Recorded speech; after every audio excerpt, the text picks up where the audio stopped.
Welcome to video number 8 of the color wash projects, where I try to make 3 mini albums using 1 paper pad. And I'm almost finished with the first album. I'm going to show you today how I decorate my front cover and how I attach the ribbon to the closure. So for this, I'm using this white ribbon and I cut 2 strips, and it's 24 inches long. I'm not sure exactly how much I need. I might have to trim it off. If you use a more narrow ribbon, you can cut it shorter. The bow and the knot doesn't need that much fabric, but with a wider ribbon, I notice more length the better. So what I decided is on this striped paper right at the beginning of my project, and I'm gonna use these 3 images, and this is just leftover that I layered and glued together. I needed another 2x2 square that would kind of match. And of course you can play with this and arrange them the way you want. The combinations are endless. You can move it up top, in the middle, or on the bottom of the page, whatever it's pleasing to your eye. So what I'm going to do first is figure out the middle of my page, and this is 9 inches, so 4.5. I'm going to glue my ribbon both to the front and the back, and then I'm gonna come back and attach the main panel right here. As you can see, I attached my ribbon and I used the panel to cover the end of my ribbon right underneath. And because this is a thick cardstock, you don't see any bumps. It's pretty seamless. And now I'm gonna do the same thing on the bottom. I'm gonna line my ribbons, and I'm gonna use a cardstock that's also measured 6 3/4 by 8 3/4. That's gonna cover my back page. If you have paper enough, or if you think of saving a different pattern from your packet, that's okay. I just didn't thought about it and ran out of a good enough size to cover this back cover, so I'm just gonna use a cardstock that's the same color as the paper that's used all throughout. I'm going to attach this ribbon and the panel, and I'll come back. This is how the back cover looks before I attach my panel. I try to glue enough of the ribbon underneath, just in case I pull too tight, or if you use only a little bit, it might not hold. As the glue dries, it might pull out. But this is a pretty strong glue. Again, I'm using the Fabri-Tac adhesive, and it holds on. I never had a problem with it so far. I'm going to attach my panel to cover the end of the ribbon, and I'll come back to glue the decoration on my cover. And this is how my finished album cover looks like. This is the spine, and this is the back cover with the ribbon nicely hidden underneath. You can see a little bit of a shadow where the ribbon is, just because this cardstock is light, but that should be okay. That's the back cover. Of course, you can decorate it with dimensionals, with flowers, with all sorts of things, trinkets, medals, but I like to keep it flat, since I'm storing them in my bookshelf. I don't want anything to snag or pull or bend. So this is my album. I'm sorry about the glare. The gold, the beautiful gold from this paper kind of makes my camera having a hard time to focus. Anyway, let me show you what I did on the inside. I decorated a few more pages since I last showed you the album. I made a pocket on this side, and I made these butterflies. I used my Fisker punches. I have a small and an extra large. I don't know if there's more sizes than this, but this is the 2 I have.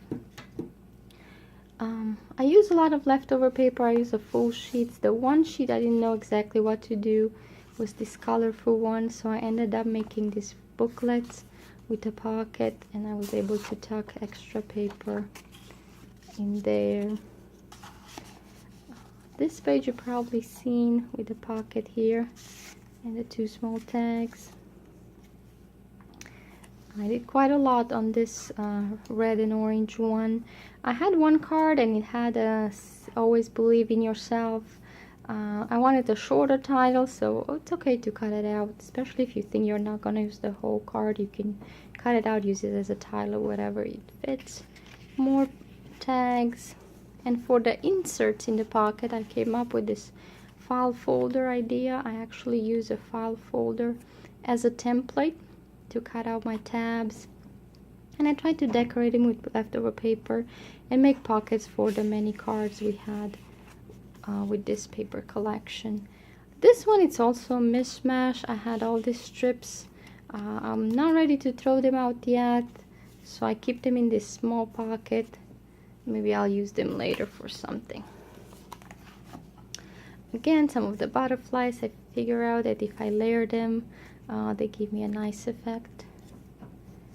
This is that middle page where I can use the pop dot, since we have this nice gusset of some more pockets and more cards. This is the purple one, and I wanted to make a nice window there. I don't know how to call that, flap. Another one of the tabs. This one I just left plain, and here I made pockets for my 2 cards that are 4x6. I tried to decorate some of the pages. Sometimes I was lost for ideas. Sometimes I just wanted to use the leftovers. I had a bit of a black cardstock, which I inked with a gold, and cut the small purple butterflies, and I used this as a photo mat. Again, more pockets. This turned out to be one of my favorite pages. Again, the purples, the deep purples and violets are kind of unusual, so I had a really fun time fussy cutting this pattern and putting this page together. Again, some of those shapes from the paper that I kind of had left over, and then I scattered them here and there. Another tab where I made a pocket. I like how this turned out, how it's almost seamless. This stripe paper is pretty cute. And of course you can cut out around the pattern and overlay it, make it look like a pocket. This is one of my favorite mini layouts, I call them. Sometimes in the mini albums I try to think as a scrapbook page. So a photo, a place for journaling, a little bit of title and embellishment clusters, kind of the triangular shape. And when I put this together, I want to save the top part of the paper uncovered. I like this dots, and I like this watercolor effect. To me, looks like a mountain. And again, this is the second booklet, and I covered the white page with one of the 4x6 cards. It's open like this, and you have a place for a tag. And this is the back, and I made a pocket. And here you can tell this was horizontal, but I needed like a vertical pocket, so I just cut around the pattern and added, so it looks almost seamless. I mean, you can see where I cut it out, but it doesn't bother me.